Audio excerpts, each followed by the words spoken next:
We are switching some lessons again, as you guys are probably, if you're not accustomed to it yet, you certainly will be at some point. We're going to have fellowship come in on Wednesday, Thursday? I don't remember, one of those two at this time, and they'll give us minting part 2. We'll kind of show how to do a mint, etc., etc. I'll literally create a candy machine in front of everyone and show you how to mint stuff out.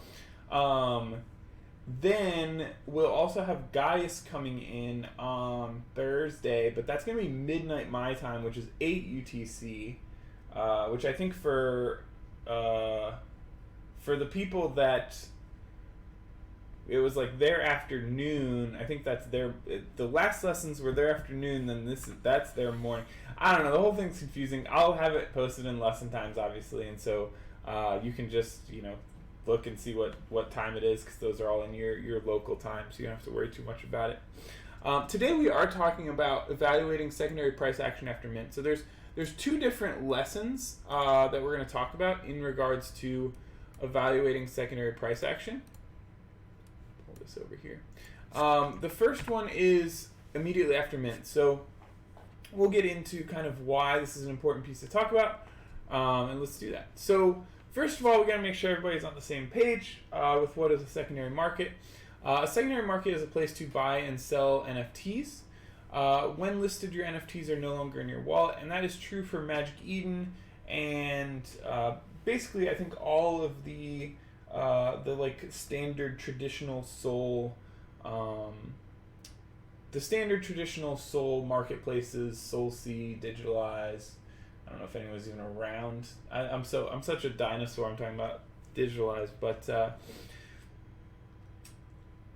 OpenSea, to my knowledge, does not take it from your wallet. So when you list on OpenSea, it is still in your wallet. We'll talk about. Excuse me. We'll talk about escrow and non-escrow staking. Kind of the same type of situations going on there, where you can set up a situation where the things are being taken from your wallet into an escrow wallet, or you can not do that. It just depends on what's preferred. People generally rip Magic Eden a new one for having escrowed listings, just because when you list on Magic Eden, you're essentially the NFT is no longer yours, really. It's in a wallet owned by the marketplace. So because of that, if something were to happen to Magic Eden, all of those NFTs would get lost, as opposed to if it was a non-escrow setup, then even if something happened to Magic Eden, the NFTs would still be in the custody of the holder, not in the custody of Magic Eden, and so it would be a situation where Magic Eden could get hacked and everything would be fine. It's tricky because when you list on Magic Eden, basically there's a wallet that it goes to that is almost certainly a hot wallet, because I can't imagine that Magic Eden is they just couldn't approve transactions and things. So I don't know, that's a weird situation and almost certainly a security issue as far as escrowed secondary listings. So there's not much we can do about it. Obviously, Magic Eden kind of dominates the marketplace space in Solana, to the extent that one could make the case that they could flip OpenSea at some point in total volume. I know they have occasionally on various days, but don't be surprised if at some point in the next year there's a Magic Eden hack and a bunch of NFTs get stolen, and Magic Eden kind of tosses their hand up and they're like, well, what could we do? Sorry. And everyone's like, what? You don't do escrowed listings. That's what you could have done. But I don't know. I'm just pontificating at this point. But it is important to keep in mind that Grim. Oh, man. See, this is the same thing that used to happen when I would teach in... Grim said, for anyone watching the recording, Grim said Magic Eden's great at deflecting blame. This is one of those things when I was teaching, and really it's fine because we're just chatting, we're just chatting. But the Balloonsville thing was the funniest thing to me, because the Balloonsville situation, they literally and you guys, you all are kind of aware when a project's launching on Magic Eden Launchpad, the overwhelming majority of the time they're launching on Magic Eden Launchpad, it's not because they like need I can set up a Candy Machine launch a project. Like I can set up a Candy Machine and launch it in any token. Like I could do a Dust Mint or a GV Mint or a Puff Mint or like whatever. Like that's not like it's not easy. Don't get me wrong, but like it's not like it's the hardest thing in the world. But like the reason projects launch on Magic Eden is for the exposure and the marketing, right? And so it's really funny to me when they actually, I'm gonna close the door real quick because somebody in my house is sleeping.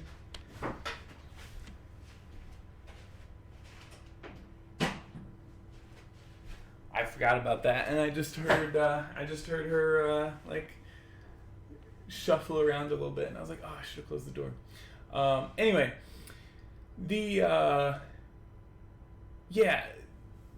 so they use, you use Magic Eden to get marketing because, that's the place everyone's checking every day, and you get to go to the launch pad and, you get to, you literally you go to Magic Eden's homepage and, like, what's sitting there is some launch that's happening, right? So you get massive eyeballs on your project. And so it's really funny to me that when things like Shrouded happens, and we haven't really seen the conclusion yet of the Shrouded saga, but I wouldn't be surprised if it ends poorly. But certainly like the Balloonsville situation, we'll talk about this when we have our rug lesson, but Magic Eden always kind of hides under the gauze of like decentralization and like you have to do your own research and etc. But like simultaneously, like they are influencing decisions. Like the fact that they're taking projects and not properly vetting them, like we saw with Shrouded, where there's a layering issue with the art, and they may or may not get revealed, and all sorts of just random issues that are going on. The founder or the project wallet is like flooring their NFTs. Like the whole thing is a mess, right? And I have no doubt that the conclusion Emmy's going to come to is, well, you should do your own research and like it's not on us. And I mean, like, that is true. Don't get me wrong. Like, people are responsible for their own decisions. But if you have the leading marketplace in Solana sponsoring a project and saying, hey, this is a good project, part of that, in my mind, means that, like, they've done some research. Like, they've done their own research to kind of give us some insight into what could potentially be a good project and what could potentially not be a good project. And so, it's interesting. And it's interesting when you talk about just like marketplaces and decentralization. And now we kind of are back on topic since we're talking about secondary markets. When you talk about what decentralization means, to some extent, excuse me, like a marketplace really, as soon as a marketplace has some type of ranking system, whether that's, and this is my opinion, of course, but in my opinion, anytime a marketplace has like a ranking system, whether that's market cap, whether that's total volume, whether that's floor price, like whatever they're saying, like this project is number one, this project is number two. As soon as you start going and doing that type of thing, I think you kind of lose credibility for making a decentralization argument, because what you're basically saying is that we as a central authority believe that this is a top, a top holding, a top project, whatever. And if you're doing that without any type of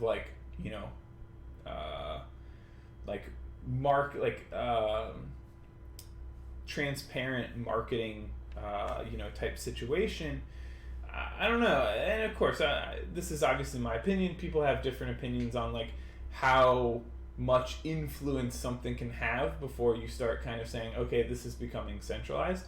But if we're talking decentralization and we're talking centralization, like I truly don't remember the last time I checked anywhere but Magic Eden and Coral Cube, and I can't remember the last time I checked anywhere but Magic Eden for a listing that wasn't, 15 minutes after I'd minted something. So I think it's not fair for Magic Eden to use a decentralization argument when they've, very clearly centralized the secondary space, at least on Sol.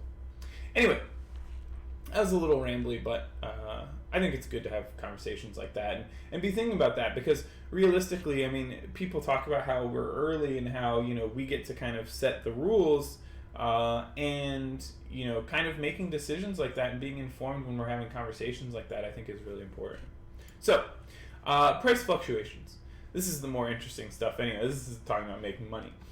So after mint, price fluctuations are usually the strongest they'll be. The market's trying to find the correct price for the NFT. And you'll see that basically what's going on here, if you think about like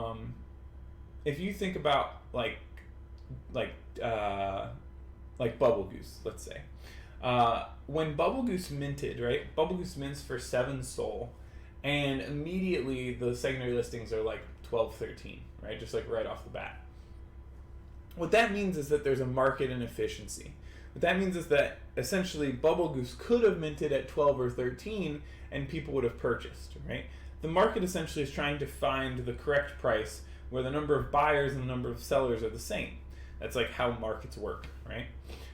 So essentially this very quickly, this like less than 24 hours after mint situation, is basically the market trying to figure out, okay, I have this many sellers at this price, I have this many buyers at this price. Does that move the price up or down? And eventually we'll reach a point where that's kind of the same, and then that'll stabilize the price. But after mint, we're kind of experimenting, we're trying to find the price that is. It should be noted as well, right, when we think about like a project that doesn't mint out, like say Shrouded, for example.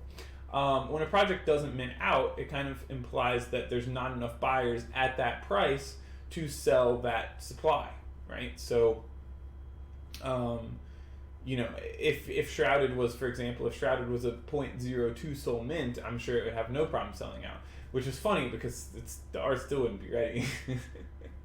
But the point being that there is a price where the number of buyers are going to overwhelm the number of sellers, and there's a price where the number of sellers are going to overwhelm the number of buyers.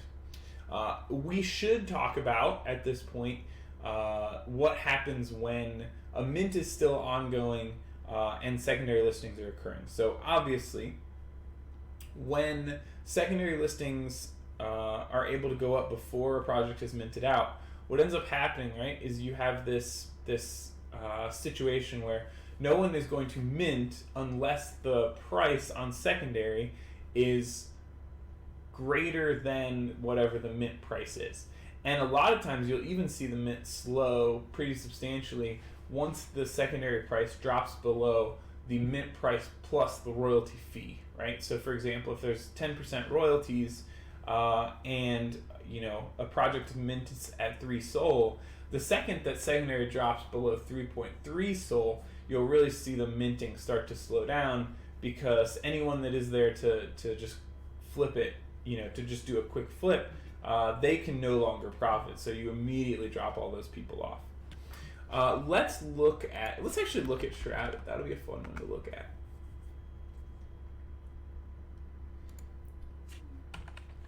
Especially because it's such a specific, interesting case. All right, so here's Shrouded.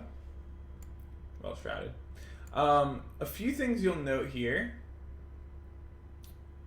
It actually did start off above mint, and you'll almost always see this if you have access to that like OG, that like the first dibs, if you will. You are almost always going to be better off just insta-selling. The overwhelming amount of NFTs essentially have a downward price discovery, which means that the number of sellers is overwhelming the number of buyers until it hits a certain price. In this case, that price was 2.6. So basically, if you're able to just insta list, you should basically always do that, because downward price discovery is very, very typical for basically every mint that happens. Then you'll see some bottom come, right? So we had this bottom at 2.5, and I would suspect that they were able to kind of like get a few more sales as this was going up. Keep in mind, I would suspect that they didn't really see that many secondary sales until like a very brief point here, and as soon as we got to the point where people could reasonably flip it, you'll notice excuse me, we have a massive amount of sell pressure again, and it goes lower. So in regards to this, basically, a few points that I kind of want to make. Don't get too caught up in like the euphoria of a project kind of going up pretty substantially. We'll look at DeGenTown as well, same type of thing, I'm sure. If you look at DeGenTown, we might not get close enough. We might be too far out here. No, we do have some upward price discovery. It does happen occasionally, but not super often. But here we have upward price discovery. But again, you see plenty of time here. This is still within 24 hours of mint. We actually kind of hit a bottom down here about 24 hours after mint. And overwhelmingly after this initial run up, we're falling down. What's another good one to look at that's recent? Netrunner. There you go. Downward price discovery. Find a bottom, and go up from there. So the important thing to keep in mind, because the first part, if you have an NFT, let's say you mint, whatever, and you have this NFT, you have to be very careful not to get shaken out on this first downward movement. It's very easy to, see the price go from 3 to 2 and go, oh my gosh, this thing's heading to 0. I need to get out while I can. That's like a very common experience. It's a very common thing, and it's especially a mistake a lot of people make. You'll note that even on like Shroud, right? Even when we were looking at Shrouded Playground, we have this downward price action, and there's a better time. There's multiple better times to get out, right? Than this drop off, right? This is the panic spot right here, right? Like between 2.7, 2.6, where someone would be panicking. We've got it kind of falling off a cliff. Somebody would be like, oh no, we're going to 0. Not only could you get out at a much better price here, but you also have better prices here as well, and then also over here. So don't panic if your price, if we're talking immediately after mint and the price starts plummeting on you. Don't panic, because you're always going to have some peak that comes back to kind of help you out. This is true also of after a project's been on secondary for a while, but it's certainly true as well. It's like especially true right after mint. In that mindset as well, on that accord, when you have these peaks, right? When you have like this run up, or you have, especially like this run up, or like this run up specifically, this is when like everyone's going to be talking about whatever the project is, right? Does it? Yeah, we can look it up if we've got one live right now. Realized Rhapsody. Yeah, right? So here we go again, right? Downward price action. This is a live mint, I'm assuming, or like close to a live mint. We have downward price action, right? We have some bottom that we hit, and then we have a movement up. And then now we're kind of starting to collapse here. You'll note though that like the fear price right here, if I'll call it the fear price, where like this is where people would panic sell. You'll notice we still aren't even below that, right? So anyone that bought here when like it felt like everything was falling apart, they're still in profit, and they certainly had opportunities to make 2x or whatever pretty easily.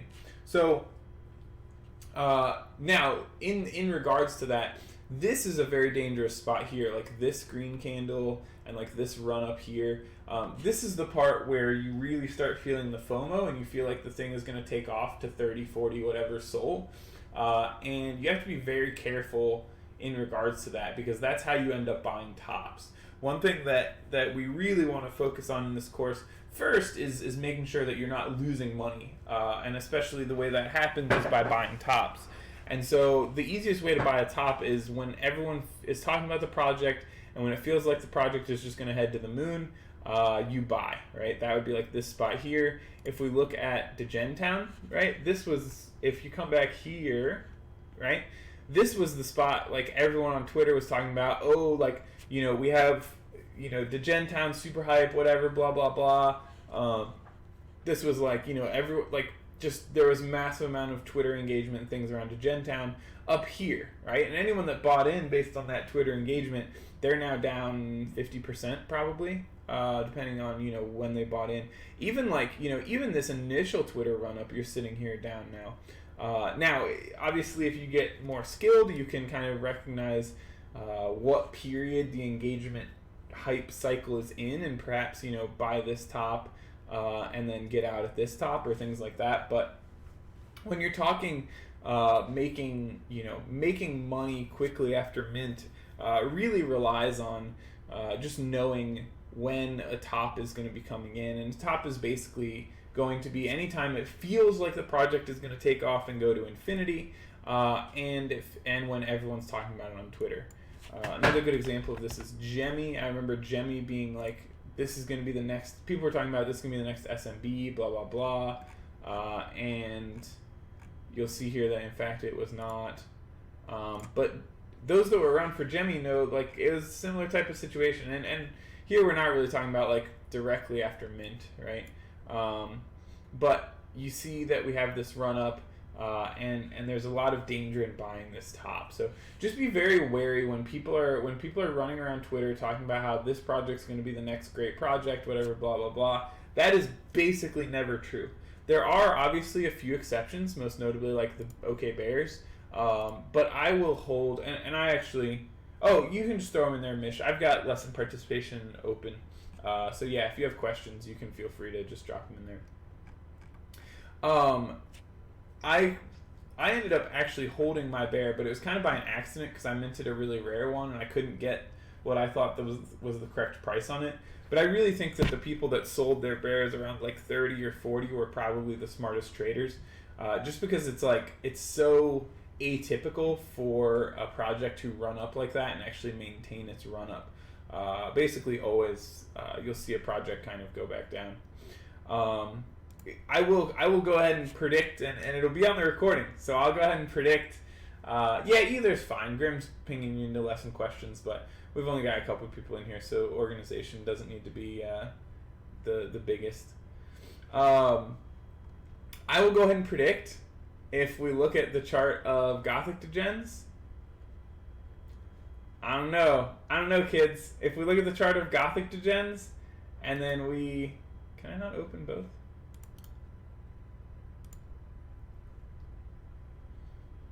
Alright, look at the chart of Gothic Degens. Look at the chart of DegenTown. Tell me if you see anything. Tell me if you see anything going on here, friends. Tell me if you notice any similarities, perhaps. we even have like the 3 peaks going on. Let me move to 30 minutes, a little easier to see.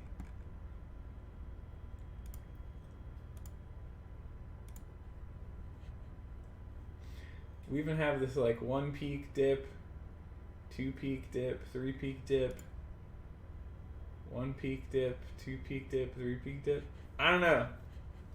Call it what you will. I hope anyone that has Gothic Degens is making some money, but I would be concerned. Actually, I'm also a little curious, just generally, for those that hold Gothic Degens. If anyone in here has Gothic Degens, feel free. But to my knowledge, it's very similar to a project called NF Tabs that existed like 4 months ago. And to my knowledge, NF Tabs, I mean, we can look it up, but I think it's at basically 0 now. Where you like kind of transform the art of an NFT. Yeah, oof, down bad. Poor NF Tabs. They did their best. To be fair to NF Tabs, there's nothing wrong with the project. It was just an idea that didn't really catch on. Basically, the idea of NF Tabs was you'd give your NFT like a trip out. Yeah, Misha, great question. Typically, when you notice a down peak for projects that are just minted, so there's not really an easy way to say, and to some extent, honestly, one of the easier things to do. Oh, speaking of projects that are taking a similar path to peak, almost a recovery peak. Actually, if this goes higher, Primace is in a really good spot. If this not a wick up, but if this leg up to the 30s, if this had gone into like the 45 range, I would actually consider that very good for the longevity of Primeapes. But the fact that it couldn't get above this marker means that I think it's in a lot of trouble and probably heading to zero. But yeah, when do you typically notice a down peak? So it kind of, the easiest way to, it's a bad answer, Mish. It's a very unsatisfactory answer. But the easiest way that I've kind of found to figure it out is just if you're watching the price and it feels like it's going to zero, that's the bottom. And if you're watching a project and you feel like it's gonna go like to the moon, like it's just gonna insta go to 40 SOL, and you don't want to be sitting on the sidelines while it does that, that's usually the top. Like, that's not necessarily a great answer. I know there are people that do like technical analysis for NFT projects. I think that's largely bogus. It should be noted what we're talking about here isn't really technical analysis. We're just kind of using, the price data to kind of make decisions. I'm not really like drawing lines on this chart and talking about support levels and resistance levels and things like that. What I am talking about is like, just the emotions. Yeah, no, there's certainly things that you can look at, but I think honestly that a lot of that ends up getting really messy. I haven't found that to be a very successful thing to do. Part of the reason for that is like, if you have like here we have in theory like a resistance, right, at like 14, but like if I have a whale come in and sweep, if I have a whale come in and sweep 200 SOL worth of Degen Town, which like isn't that much in terms of like the entire collection, we can like quote unquote break that resistance, but like we're not really breaking that resistance. Some whale just came in and bought a bunch, and like it doesn't really remove potential selling pressure that now people are just going to try and sell at that new higher price. Like we've just kind of increased the selling pressure, and so yeah, I know that there are people on Twitter especially who are like very about technical analysis in NFTs. But it should be noted there was like a technical analysis that Hello Moon or someone put on. There was like a technical analysis competition, and like it was like 50-50. Like the people that said they were going up were like half right, and the people that said they were going down were like half right. With like the project they picked. So I don't really buy it personally. Like I said, I know there are some people that buy that like these support and resistance levels in NFTs mean something. But like even just look at like this. Like this is not a resistance. Like this is not a support, right? This is theoretically supposed to be a support line here, right? We have a drop off. We have a lot of buying pressure at this line, so that should theoretically be a support line, right? Like if you're talking like traditional technical analysis, like this line right here, like should be a support line that it'll bounce off of. But like it really doesn't, right? It's almost like this line doesn't even exist, right? It never like bounce, like it breaks through that, but then like goes back up and then like breaks through it again. Like that's not how a support line works in technical analysis. So yeah, and kind of a little bit. I mean, it's one of those things where like it's kind of tarot cardish, right? Where like I can look and be like, oh, but this support line, like look at like it like churned at this support line for a little bit, and like sure, but like it's gonna churn at some prices anyway, and typically it's going to churn at like whole number-ish prices and whatever. I've kind of gone down the rabbit hole a little bit at this point, but yeah, I wouldn't necessarily recommend paying too much attention to like traditional technical analysis, at least personally. Like I said, I know some people are really about it, but I don't really buy a lot of it. So let's talk about people that list below mint immediately after. So there's a few things going on here. So first of all, when you have something that is revealed right away, listing below mint with your common actually makes a lot of sense. If you think the mint was priced correctly, so let's say there's a 5,000 collection at 2 SOL, and that's like correct, like the market thinks that that's the correct price, right? So a completely random mint of this project is legitimately worth 2 SOL. It's not worth 5 SOL, it's not worth 1 SOL. It's not worth 5 SOL such that like that's where the floor is going to start. It's not like 1 SOL such that like the project isn't going to mint out. Like we have exactly that is the correct value. As soon as you've mint and the items are revealed, the commons are actually now worth less than 2 SOL, right? Because the legendaries are worth more than 2 SOL. And so in order for the market to kind of be correct, if an unrevealed one would be worth 2 SOL, that means the common ones would be worth less. This also kind of comes into play on why people say like, oh, like when, after reveal, the floor always drops. Well, of course, after reveal, the floors always drop, because when something is unrevealed, it could be a legendary, it could be an epic, it could be whatever, it could be worth more than the unrevealed price. But if once it's revealed and we know which ones are common and which ones aren't, we don't have, then the commons are worth less because they can't be legendary. So that's a piece of what's going on. Additionally, there is certainly an element of fear going on where, some people mint 2 SOL, 3 SOL, whatever, and that's half their liquid, and so they feel like they have to get out right away. And then we saw, when I was showing those charts and things, there's that initial downward price action. So they hold, initially, and then as that price starts to drop, they panic and they sell for a loss. So that's also certainly something that happens as well. But it is just something to keep in mind that there's kind of two effects at play there. So when people complain about people, why would someone list right after mint? Certainly sometimes people are just scared and don't have enough liquid to actually be making intelligent plays. But then also, theoretically, the commons are actually worth less if the mint was priced correctly. The rule of 3. So if possible, during heightened mints, the rule of 3 is applied.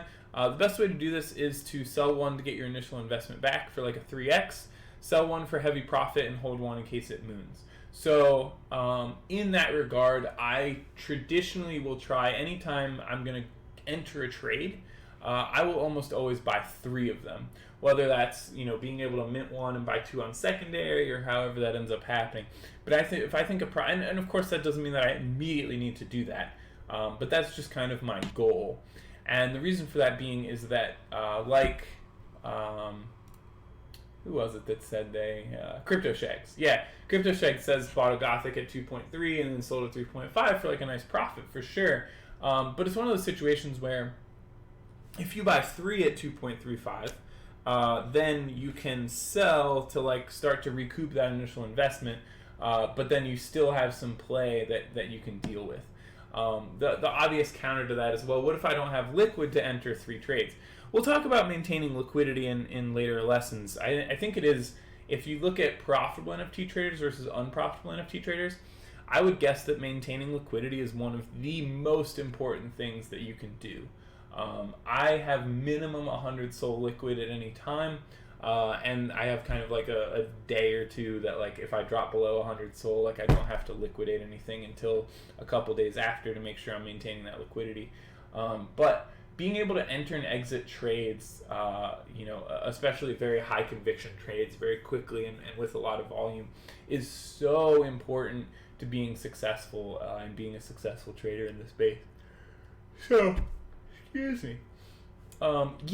Mish has a great point, which is it's typically hard to get into hyped mints unless you're lucky to get whitelist. So certainly I'm both saying yes, obviously if you can mint 3, mint 3, but even minting 1 is going to be, pretty rare for someone. So what I more mean by this is, pick up 2 or 3 on, if you're going to make a play, you can make plays on secondary.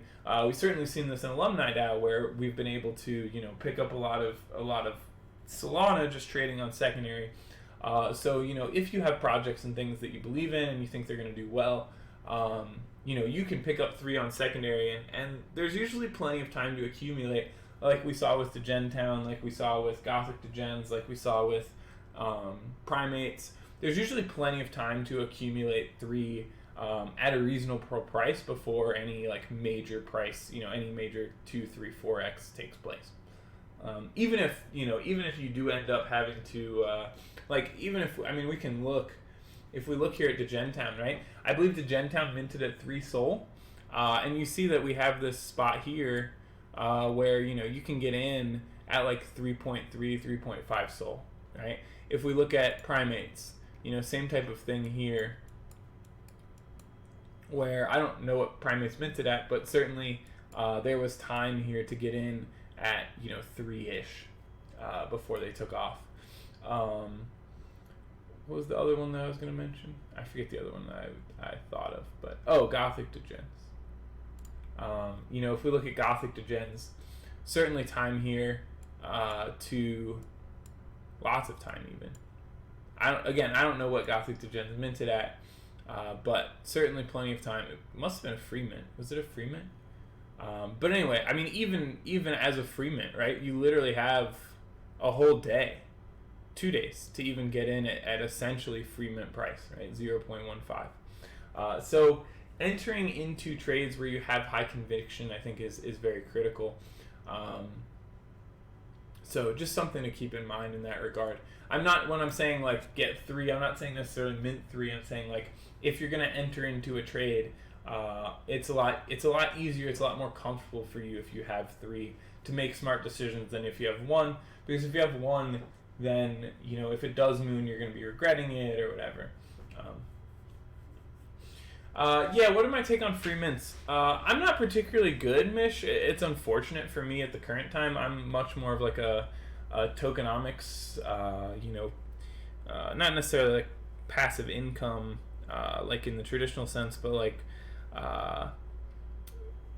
I'm not necessarily great at like the Degen style mint. I think with Degen style mints, there's a large amount of information asymmetry. So people that are in the know for Degen mints are able to make a lot more money, and people that are not in the know aren't.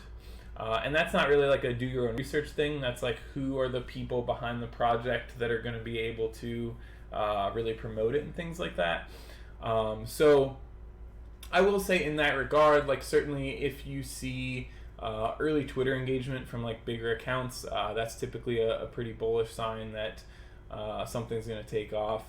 I would say that's kind of like the biggest thing is just like see which Twitter accounts are talking about what. And if you see those early-ish, and we'll talk about like getting information privately versus getting information publicly in later lessons, but it is just important to note. No, absolutely, Mish. It's wonderful for you to be asking questions. I appreciate it. Yeah, no, it's great. That's exactly what I want. It makes the lesson more engaging for you and also for the people listening on the recording. Because of this, you'll often see these kind of price ceilings that happen after 1.7 to 2x's. This is because this is typically the spot where people start trying to take profit. That's often a spot where you can exit a trade and re-enter later. So 1.5, 1.7, 2x from like an initial pump price is typically a spot where you can take profits and buy back in lower. And we've kind of seen that through the various charts that we've looked at, where there's a run up, and if you can time selling that run up correctly, and not necessarily like exactly on the dot, but just like a general concept of like, all right, like the price is moving up. I'm going to kind of sell into that run up and then buy back in lower, or just exit if you don't think the project has a lot of legs. So selling pressure, I don't know. Yeah, I've heard of Saint Degen. I know there's a lot of like Degen. I mean long term, truthfully, crypto shags, I think they're all basically going to zero. But right now, I mean, there's certainly profit opportunities for people that are looking for doing that. The key is just to make sure you're not buying tops and things like we've talked about. Selling pressure, pre-mint conversion conversation. So if everyone's kind of just talking about how they want to flip it, you're not really going to want to load up 3, right? So this is going to be a situation where you'll really only want to load up if there's perhaps some long-term conversations going on for the project, or even like medium-term conversations going on. That's one thing to keep in mind. Also, the number of holders. So how many were people allowed to mint? If whitelist is allowed to mint 3 or 4, you're going to see a lot more selling pressure early on. And if you see, if everyone's only allowed to mint 1, you're not going to see as much selling pressure. The reason for that is if you have 5 of them, you're going to be much more likely to try and sell 1 or 2 to try and get your initial back or get some profit going. Than if you just have 1, you're going to have to do a much better job of making decisions on when you should enter and exit the trades. So important to keep in mind. In regards to that, talking about selling pressure, NFTs are illiquid assets. Buyers can certainly wait to drop the floor price. So, in order to sell your NFT, you have to find someone to buy it.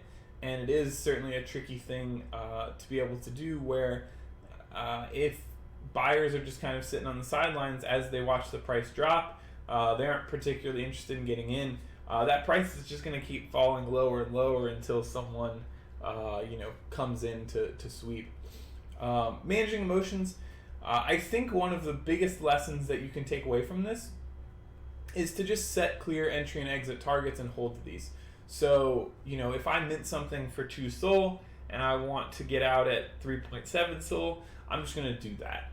And if it goes to 5, it goes to 5. And if if I'm planning on getting in a trade at, if something mints at 2, I'm planning on getting in a trade at 1.8, and it never gets to 1.8, then that's just fine. There's something new minting every day. There's something new pumping every day. You don't need to make a play every single day. Obviously, it's easy to sit here and preach patience in a high moving space, and it's much harder to practice it. But it is something to keep in mind that the more you can just say, all right, like my plan is I'm going to get in at this price and I'm going to get out at that price, and you set those clear targets, it's going to be a lot better for your mental game. And it's going to obviously lead you to a lot more profitable situations, and a lot more situations where you're not selling into fear. If the price starts to go down. In regards to that as well, you should certainly have a stop loss price, because otherwise you'll end up holding a lot of things to 0. So just be mindful of that as well, that you're going to want to have. Those are Soul Sniper, Mish. I was looking at Soul Sniper. Magic Eden charts are messy. I think for whatever reason, the data seems wrong on there a lot. I'll drop the, it's soulsniper.xyz. Yeah, it's free.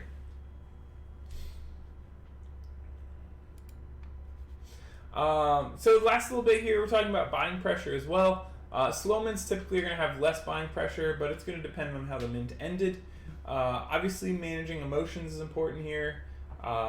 When the moon feels imminent, it's a good time to sell. So when that price is going up, and it feels like, oh man, like this thing's just going to keep going up, that's actually the best time to sell. In regards to that slow mint, and it depending how the mint ended, a lot of times you'll see a slow mint take place, but then really take off towards the end. So, maybe it takes 3 hours for the first 25% to mint out, but then it only takes 5 minutes for the last 75% to mint out. In that situation, you actually are often going to have a lot of buying pressure on secondary, and there's going to be a good opportunity for you to make some profit there. Just something to keep in mind.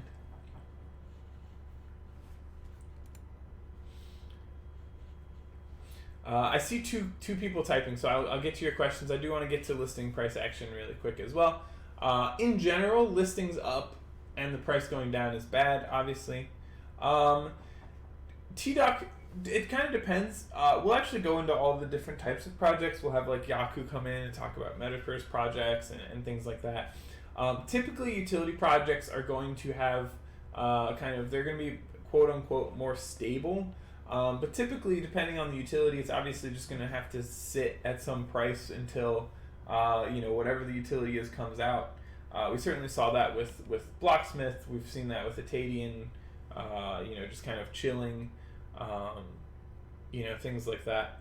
I'm not aware of what Verse Estate is. But yeah, I know Yaku's talked about like the ability to like sell ads in your space or things like that. I know Portals has talked about that as well.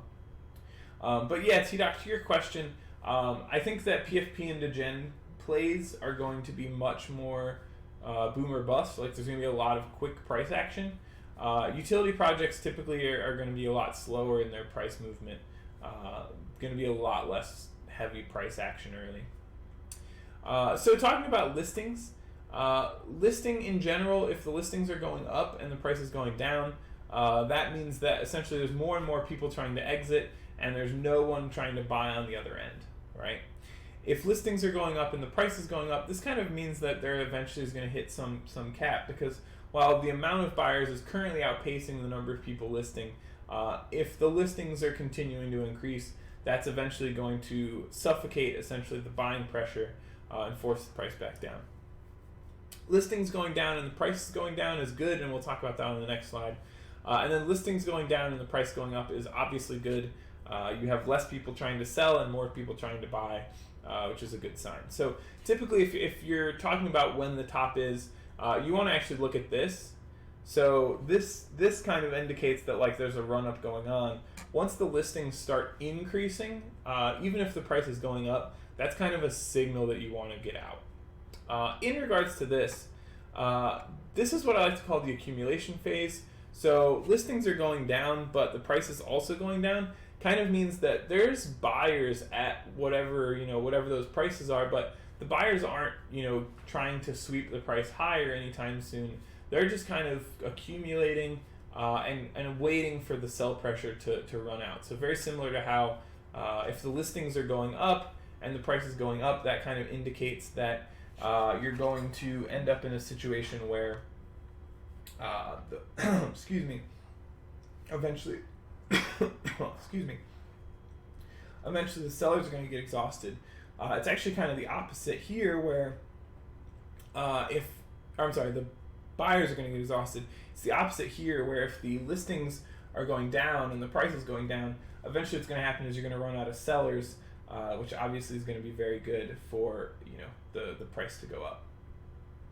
T-Doc asks, any guidelines about percentage of the total listed? Yeah, it's a great question. It really depends on the type of project. We're actually going to go pretty deep into that in the staking lesson. When projects stake, there's going to be a lot fewer listed because there's a concrete reward for not being listed. When a project doesn't have staking, there's typically going to be a higher amount listed because there's no penalty for listing your NFT. So yeah, just something to keep in mind there. There's not like a lot of people like to say like, oh, 15% listed is too many or whatever, but I don't really abide by that, because I think what's more important than that is the direction. Like if the listings are increasing or decreasing, I think is more important than the actual total amount listed. If there's 1,000 listed but that number is dropping, to me that's more bullish than there being 500 listed and that number increasing. Because if the number's increasing, that means that more and more people are trying to get out, whereas if the number is dropping, that means fewer and fewer people are trying to get out. And so that's, in my mind, a lot more important for bullish price action. What other questions, if any, do we have? It's a good lesson. There's a lot of material to get through. We'll certainly have a lot of we've kind of gone through a lot of the technical stuff. We'll have a little more technical stuff when Fellowship comes in, talks to us about minting and things like that. But certainly, I want us to get profit and get good price action and understand kind of the way that profiting works in the space, because that's obviously also very valuable.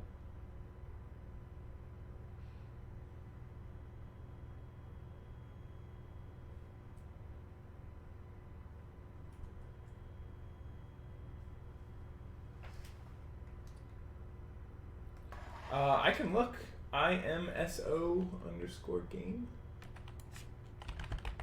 I do not have it. I do not see it on here, Mish.